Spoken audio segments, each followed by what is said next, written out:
Why did Napoleon start a war that engulfed all of Europe? Was he a madman hungry for power? Or was there something more to the story? To really get it, we have to go back to a time before Napoleon even appeared on the scene. Europe was a powder keg, and the French Revolution had just lit the fuse. Picture this. France, 1789. The people rise up, overthrow their king, and declare a republic built on liberty, equality, and fraternity. Sounds great, right? Well, not if you're a king or queen in a neighboring country. Monarchs in Austria, Prussia, and Russia looked at France with absolute terror. They saw the revolution not as a step toward freedom, but as a dangerous disease that could spread to their own lands and topple their thrones. They were terrified that their own people would get similar ideas. So, even before Napoleon was a big name, these European powers were already forming coalitions, ready to crush the French Revolution and restore the old order. The stage for a massive continental conflict was already set. France was isolated, surrounded by enemies, and fighting for its very survival. It was into this chaotic, paranoid, and violent Europe that a young, ambitious general from Corsica was about to step. Napoleon Bonaparte wasn't just any soldier. He was a strategic genius who rose through the ranks of the French Revolutionary Army at lightning speed. While France was in turmoil, battling enemies from the outside and dealing with chaos on the inside, Napoleon was winning incredible victories in Italy and Egypt. He became a national hero, the man who could bring stability and glory back to France. By 1799, he saw his chance. He seized power in a coup d'état, becoming the first consul of France. At first, he seemed to be the savior the Republic needed. He reformed the laws, stabilized the economy, and brought order back to the streets. But Napoleon's ambition didn't stop at just fixing France. He had a much grander vision. In 1804, in a moment of ultimate power and ego, he did something shocking. He took the crown from the Pope's hands and placed it on his own head, declaring himself Emperor of the French. The Revolutionary Republic was officially over. France was now an empire, and it had an emperor with absolute authority and an unquenchable thirst for expansion. This transformation changed everything. France was no longer just defending itself. It was now on the offense. With the full power of France at his command, Napoleon set his sights on the rest of Europe. He didn't just want to defeat his enemies. He wanted to create a new European order with France at its very center. His vision was a unified continent under his control, a bit like a modern-day European Union, but run by one man. He began a series of brilliant military campaigns, conquering vast territories. He dismantled ancient kingdoms and redrew the map of Europe. Some lands were annexed directly into the French Empire. In other places, he set up puppet states, often placing his own family members, like his brothers and marshals, on the thrones. Spain, parts of Italy, and Germany were all brought under his influence. This aggressive expansion was a direct threat to the sovereignty of every other nation. Countries like Austria and Prussia, which had already been defeated once, saw their power and territory shrinking. Russia, under Tsar Alexander I, watched nervously as Napoleon's empire crept closer and closer to its borders. Every new conquest, every new puppet king, just created more resentment and fear. It wasn't just about fighting France anymore. It was about stopping Napoleon from swallowing the entire continent. His ambition was the engine driving the war, pushing it to a scale Europe had never seen before. Of course, Napoleon's ambition wouldn't have meant much if he couldn't back it up on the battlefield. And this is where we get to the core of his dominance. Napoleon was a military mastermind, arguably one of the greatest in history. His Grande Armée was the most formidable fighting force in Europe. What made them so special? Speed and decisiveness. Napoleon moved his armies faster than anyone thought possible, catching his enemies off guard. He perfected the art of concentrating his forces on a single weak point in the enemy line, smashing through it, and then destroying the rest of their army. He was a master of logistics, strategy, and inspiring his troops to perform incredible feats. His victories became legendary. At the Battle of Austerlitz in 1805, often called his masterpiece, he crushed a combined Russian and Austrian army that was much larger than his own. A year later, at the Battle of Jena-Auerstedt, he completely annihilated the supposedly invincible Prussian army in a single day. These stunning victories sent shockwaves across Europe. The old monarchies realized they weren't just fighting a revolutionary army. They were facing a new kind of warfare. Led by a genius, they couldn't seem to outsmart. France's military superiority was undeniable, making it a very real and immediate threat. For the other powers, forming coalition after coalition wasn't just a political move. It was a desperate attempt to survive against a military giant. But there was one enemy Napoleon could never truly conquer with his army: Great Britain. Protected by the English Channel and the most powerful navy in the world, Britain was untouchable. This rivalry between France and Britain became the central conflict of the entire era. It was a clash of titans.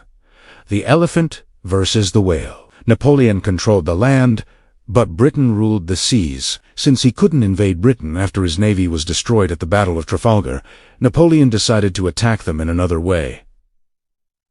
Economically, he created what was known as the Continental System, a massive embargo designed to choke the British economy. He forbade all of his allies and conquered territories from trading with Britain. His goal was to ruin the nation of shopkeepers, as he called them, by cutting off their most important markets. But this plan backfired spectacularly. The blockade hurt European economies, including France's, more than it hurt Britain. Smuggling became rampant. Countries like Portugal and Russia, who depended heavily on trade with Britain, openly defied the system. This economic war created immense tension and gave Britain a powerful reason to fund and support any country willing to stand up to Napoleon. The Continental System didn't just fail. It actively pushed nations like Russia toward war with France, eventually leading to Napoleon's disastrous invasion of 1812. This economic and diplomatic struggle with Britain was the constant, simmering backdrop to all the land battles, ensuring the conflict would continue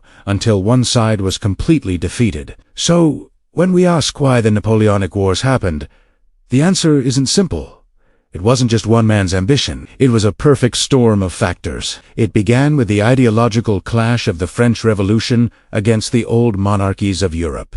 It was then supercharged by the rise of a military genius, Napoleon, who transformed a defensive republic into an aggressive, expansionist empire. His ambition to create a unified Europe under his rule directly threatened every other nation's existence. His unparalleled success on the battlefield made that threat terrifyingly real, forcing his enemies into a constant state of war just to keep him at bay. And finally, the relentless economic and global conflict with Great Britain ensured that the fires of war could never truly be put out. Napoleon didn't start the fire, but he poured gasoline all over it, creating a blaze that reshaped Europe forever.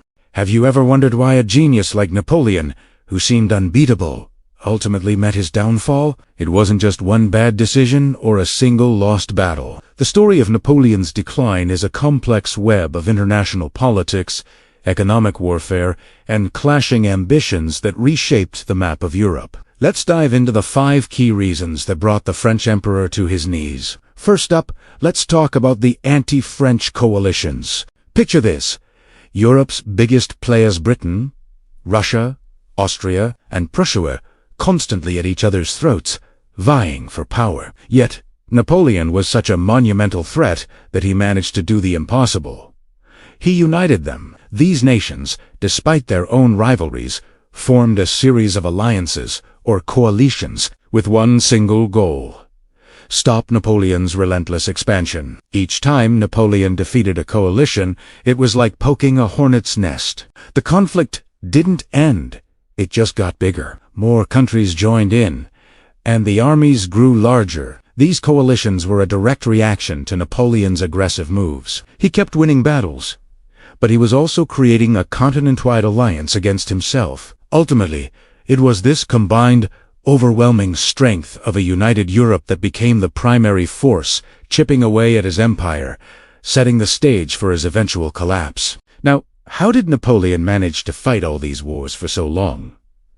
One of his most powerful weapons wasn't a cannon or a rifle. It was an idea: nationalism. He was a master of propaganda, skillfully framing his campaigns, not as wars of conquest, but as a sacred mission to defend the honor and glory of France. He told the French people that Europe was against them, that their revolutionary values were under attack, and that only through victory could they secure their legacy. This narrative was incredibly effective. It stirred a powerful sense of national pride and unity, motivating ordinary citizens to enlist, pay taxes, and endure the immense costs of continuous warfare. On the battlefield, this nationalist fervor boosted troop morale. Soldiers fought with incredible loyalty and courage, believing they were fighting for something greater than just an emperor. However, this powerful tool was a double-edged sword. As Napoleon's armies marched across Europe, they inadvertently spread the very idea of nationalism to the peoples they conquered. The Spanish, the Germans, the Russians, they all began to see themselves, not just as subjects of old monarchies, but as distinct nations with their own cultures and destinies. This rising nationalism in other countries eventually turned against France, fueling fierce resistance movements and giving the coalitions a powerful ideological weapon of their own. Every great story has a turning point, and for Napoleon, it was the catastrophic invasion of Russia in 1812. Why did he do it? Russia had backed out of his economic blockade against Britain, and Napoleon couldn't let that challenge to his authority stand. He assembled the Grande Armée, a colossal force of over 600,000 soldiers, one of the largest European armies ever seen. He expected a quick, decisive victory, just like he'd achieved so many times before.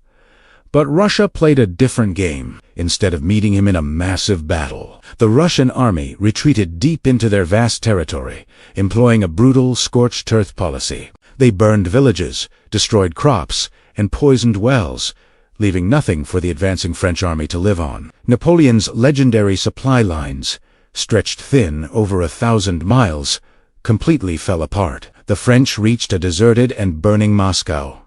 But it was a hollow victory. With no supplies and winter setting in, the retreat began. And what a retreat it was! The infamous Russian winter descended with a vengeance. Soldiers froze to death in their sleep, starved on the march, and were relentlessly harassed by Russian partisans. Of the original 600,000 men, fewer than 100,000 made it out of Russia. The Grande Armée was shattered. This disaster was more than just a military defeat. It was a psychological blow that broke the myth of Napoleon's invincibility. Seeing his weakness, the nations of Europe were emboldened, and the final coalition to topple him quickly formed. Another major miscalculation was Napoleon's economic war against Britain. He knew he couldn't defeat the British Royal Navy at sea, so he tried to strangle them economically. In 1806, he established the Continental System, a massive, continent-wide embargo designed to block all British goods from reaching Europe. On paper, it sounded brilliant. If he could cripple Britain's trade, their economy would collapse, and they'd be forced to sue for peace. Napoleon used his power to force nearly every nation in Europe, from Spain to Russia, to close their ports to British ships. The problem was, Europe needed British goods. Britain was the workshop of the world, producing affordable manufactured products that people relied on. Furthermore, European economies depended on selling their raw materials to Britain. The Continental System backfired spectacularly. It caused widespread economic hardship, unemployment, and resentment across the continent. Smuggling became a massive enterprise, as people defied the blockade to get what they needed. This economic pain fueled anti-French sentiment everywhere. Portugal's refusal to comply led to the bloody Peninsular War. Russia's decision to pull out directly led to the disastrous 1812 invasion. Instead of isolating Britain, the Continental System ended up isolating France, uniting its enemies, and adding economic grievance to the long list of reasons Europe wanted Napoleon gone. Finally, we can't forget the cutthroat political landscape of the era. Europe, in the early 19th century, was a chessboard of competing empires. It wasn't just France that had ambitions. Britain, Austria, Prussia, and Russia were all major powers constantly maneuvering for an edge. For centuries, they had maintained a delicate balance of power, a political understanding that no single nation should become too dominant. Napoleon completely shattered this balance. His conquests, his habit of redrawing maps, and placing his relatives on foreign thrones, was a direct threat to the very survival of the old European order. So, while the other great powers fought Napoleon, they were also fighting for themselves to protect their own influence, preserve their empires, and prevent a single French-dominated superstate. The Napoleonic Wars were not just France versus everyone else. They were a chaotic, multi-sided struggle for the future of the continent. This complex web of rivalries and alliances meant that even when nations were defeated, they were always looking for the next opportunity to get back in the game and restore the old balance. Napoleon was seen as a revolutionary force that had to be contained, not just for what he did, but for what he represented. In the end, the combined weight of these political, military, and economic factors proved too much even for a figure as colossal as Napoleon. So there you have it. The United Coalitions, the double-edged sword of nationalism, the disastrous Russian campaign, the self-defeating continental system, and the unending power struggles of European politics. Each was a crucial piece of the puzzle that led to the downfall of one of history's most brilliant and ambitious leaders. Why did Napoleon start a war that engulfed all of Europe? Was he a madman hungry for power, or was there something more to the story? To really get it, we have to go back to a time before Napoleon even appeared on the scene. Europe was a powder keg, and the French Revolution had just lit the fuse. Picture this. France, 1789. The people rise up, overthrow their king, and declare a republic built on liberty, equality, and fraternity. Sounds great, right? Well, not if you're a king or queen in a neighboring country. Monarchs in Austria, Prussia, and Russia looked at France with absolute terror. They saw the revolution not as a step toward freedom, but as a dangerous disease that could spread to their own lands and topple their thrones. They were terrified that their own people would get similar ideas. So, even before Napoleon was a big name, these European powers were already forming coalitions, ready to crush the French Revolution and restore the old order. The stage for a massive continental conflict was already set. France was isolated, surrounded by enemies, and fighting for its very survival. It was into this chaotic, paranoid, and violent Europe that a young, ambitious general from Corsica was about to step. Napoleon Bonaparte wasn't just any soldier. He was a strategic genius who rose through the ranks of the French Revolutionary Army at lightning speed. While France was in turmoil, battling enemies from the outside and dealing with chaos on the inside, Napoleon was winning incredible victories in Italy and Egypt. He became a national hero, the man who could bring stability and glory back to France.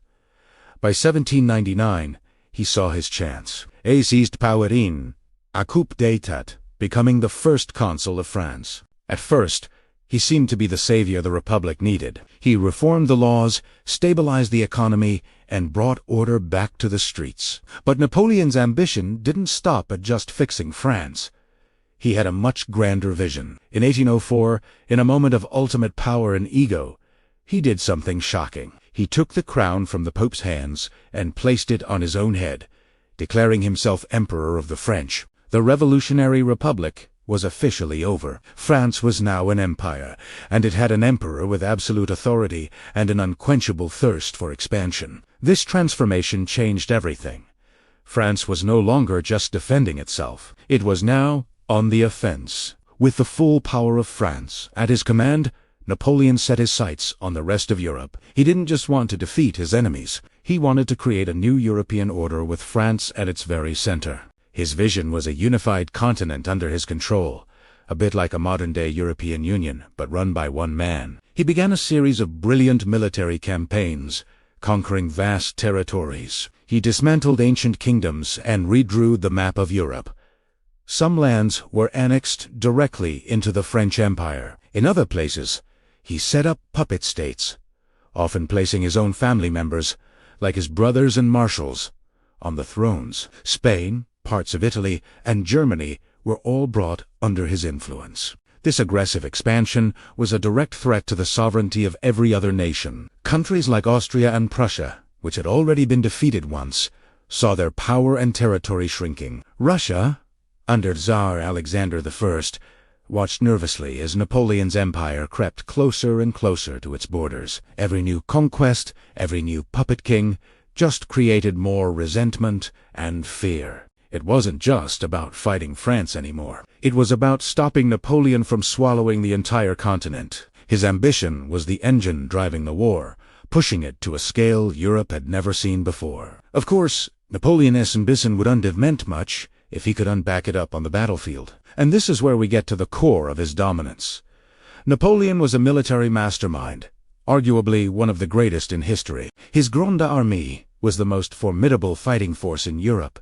What made them so special? Speed and decisiveness. Napoleon moved his armies faster than anyone thought possible, catching his enemies off guard. He perfected the art of concentrating his forces on a single weak point in the enemy line, smashing through it, and then destroying the rest of their army. He was a master of logistics, strategy, and inspiring his troops to perform incredible feats. His victories became legendary. At the Battle of Austerlitz in 1805, often called his masterpiece, he crushed a combined Russian and Austrian army that was much larger than his own. A year later, at the Battle of Jena-Auerstedt, he completely annihilated the supposedly invincible Prussian army in a single day. These stunning victories sent shockwaves across Europe.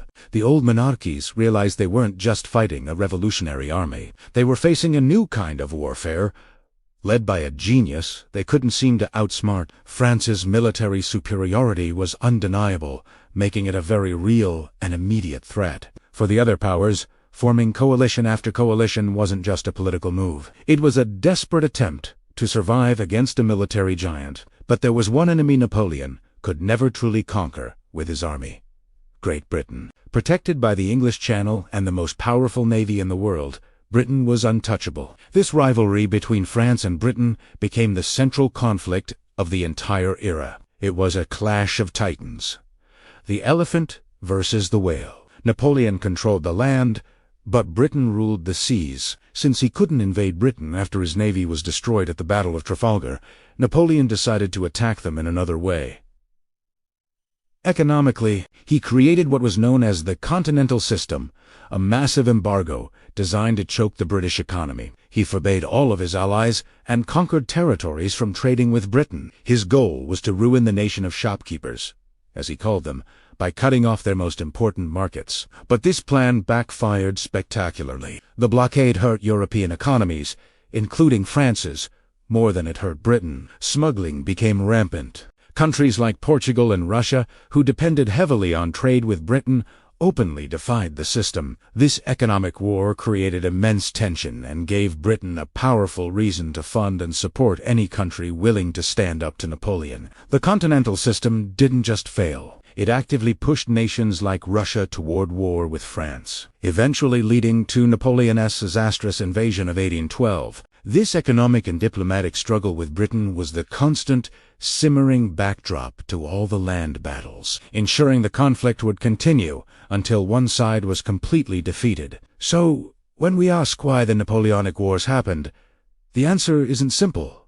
It wasn't just one man's ambition. It was a perfect storm of factors. It began with the ideological clash of the French Revolution against the old monarchies of Europe. It was then supercharged by the rise of a military genius, Napoleon, who transformed a defensive republic into an aggressive, expansionist empire. His ambition to create a unified Europe under his rule directly threatened every other nation's existence. His unparalleled success on the battlefield made that threat terrifyingly real, forcing his enemies into a constant state of war just to keep him at bay. And finally, the relentless economic and global conflict with Great Britain ensured that the fires of war could never truly be put out. Napoleon didn't start the fire, but he poured gasoline all over it, creating a blaze that reshaped Europe forever. Thanks for watching. And if you found this deep dive interesting, be sure to like and subscribe for more historical analysis.